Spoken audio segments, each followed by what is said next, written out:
भविष्य खातिर करत बानी जा। ना ना धर्मशिला ई गहना हम तहार अब ना बेचा, पहले ही हम सारा तहार गहना बेच देनी। इहो एगो गहना बाचल बहार माई के निशानी, इहो बेच दे हम तहार माई के आत्मा के शांति कैसे मिली धर्मशिला।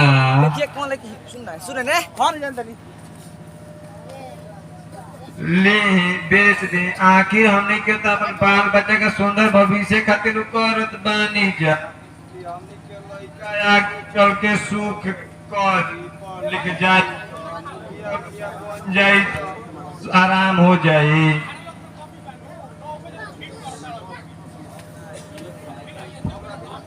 बाबूजी बाबूजी ट्यूशन के फीस जमा करे के बा, मैडम जी कहनी हो के जात बनी जा। ठीक बा बेटा, जा लो, ओकर चिंता मत कर बेटा, हमारा तक के नहु से तो उपाय को के लाही के नुबा।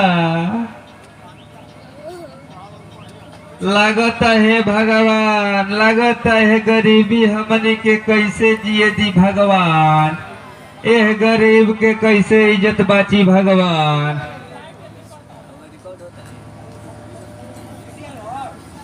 धीरे धरी स्वामी जी, चिंता करे के बात नहीं के, चिंता करे से शरीर पर बोझ आवेला स्वामी जी, सब भगवान ठीक कर दी है। अच्छा ये बताओ, चिंता ना करी तो का करी, हमारा पास पैसा बाना, हमारा तो कर्जे न लेवे के पड़ी, तू तो आराम से बाड़ू बैठल, आई बताओ।